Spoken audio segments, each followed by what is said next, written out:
Stampers, I'm Meg from LovenStamps, and surprise, surprise, I have another Peace and Joy card to share with you today.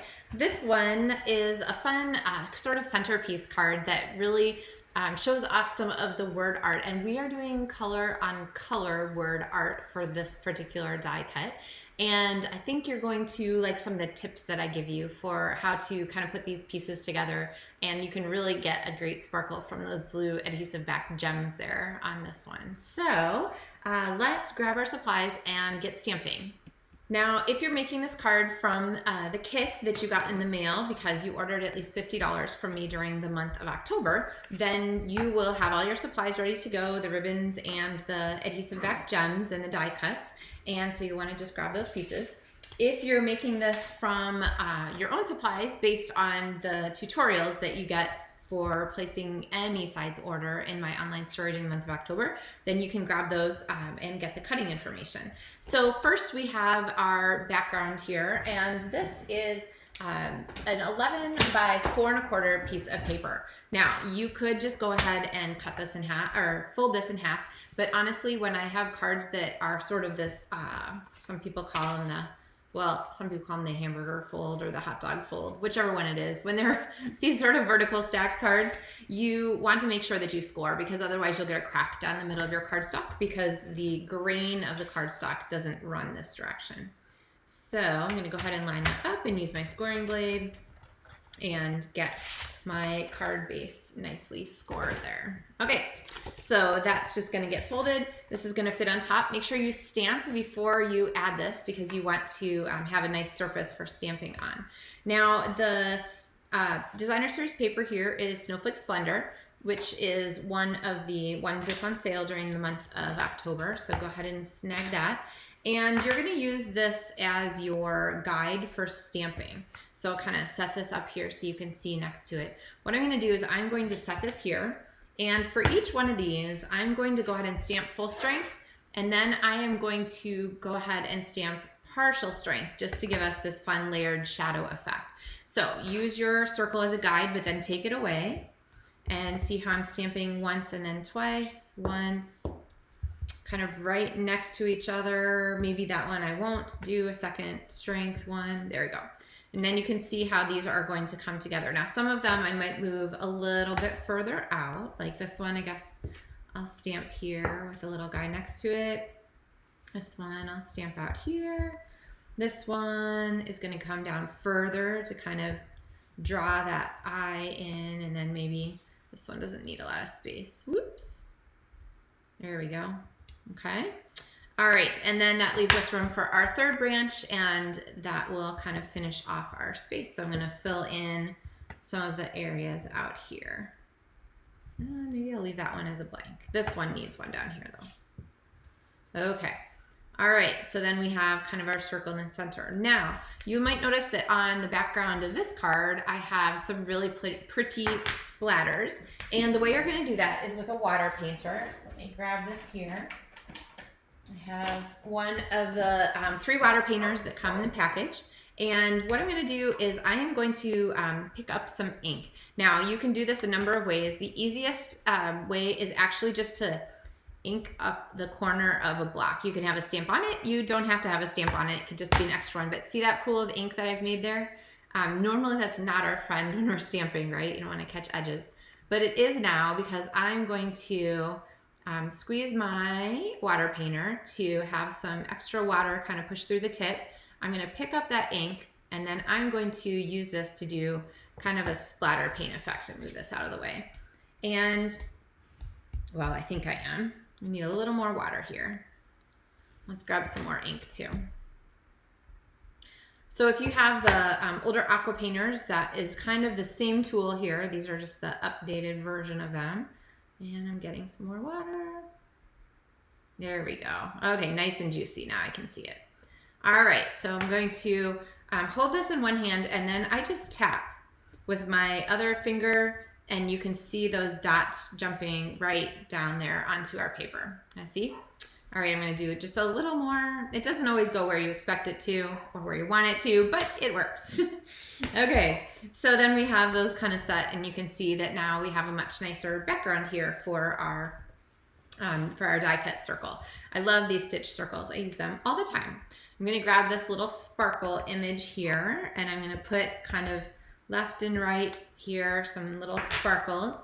And then I am actually, oh, that's why I had that scrap in there. I'm actually going to use this piece to do the stamping for our To the World. So here is a tip on this piece. You want to make sure that when you put it on your block, it's not skewed. So that is a like gross example of how that can happen. But what you want to do is I find that it's best to just set the stamp down to let it take its own native conformation. Whatever that shape is going to be, it kind of has its ability to move. And then just set the block down on top of it. And for things that are small or fragile die cuts like this, or fragile stamp pieces like this, that's a really good practice for mounting your stamps so that you always know that they'll be the right shape, especially if there's a die cut to be had.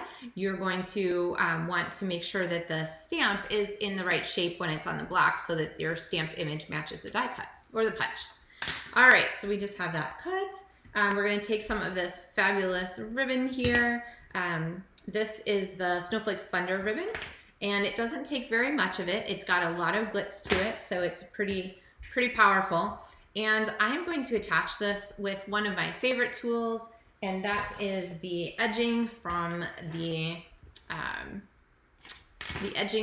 strip of, actually I think that's a little too short. We'll go a little longer. We'll cut another one. From a sheet of Stampin' Dimensionals. I'm going to pop this onto the back. Now maybe I've made it perhaps a little too long, but we'll figure it out. And the nice thing about this is that it gives some support to our greeting, and it traps the ribbon in there so that the ribbon is not going anywhere. Okay. Now we can't quite adhere this yet because we need to put our die cuts on. So here are the die cuts. And like I said, we're doing color on color. And what this does is it just adds a little texture, a little visual extra texture to the message, which is fabulous. So I'm going to grab my multi-purpose liquid glue. And my tip for this is that if you could see the glue, especially since we have this dark, gorgeous grape cardstock, that's the color.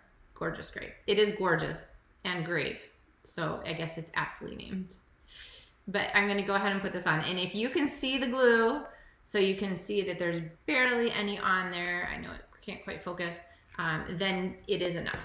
Okay, so I'm going to layer this here in the center of our joy.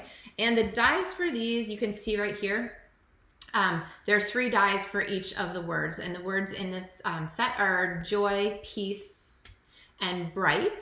And you can layer them, you can mix and match them. The stamps for the words also fit the dies, so there's no end to the number of fun word art things that you can figure out with this die set. So, all right, I'm going to go ahead and add more multi-purpose liquid glue here and go ahead and attach these. And I want our sparkles to kind of have that vertical sense where they're just right up and down. So I'm going to put our joy a little bit off to the side and then add the rest of our greeting down here. Joy to the world. This is going to get stuck on with Stampin' Dimensionals. And there's been kind of a discussion lately about how many Stampin' Dimensionals is too many. The answer is none. You can never have too many. But 3 seems a totally reasonable amount for this size piece. Okay, so there we have our Joy card front done. And to keep with our color on color theme, we're going to layer this on a color on color background. So this is Highland Heather, and we're putting it on a Highland Heather card base.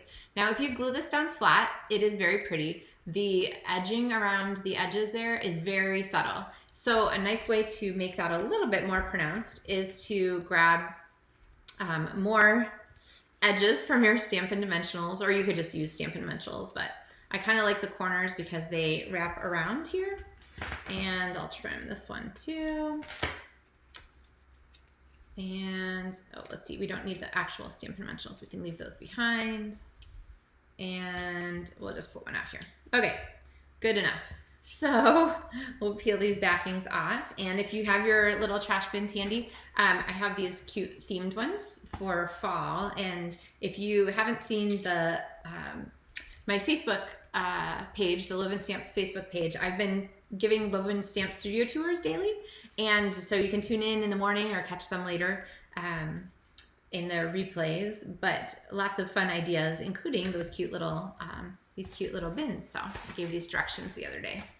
All right, so there is our almost finished card. One more thing that it needs is rhinestones, and these adhesive backed blue gems are my fave.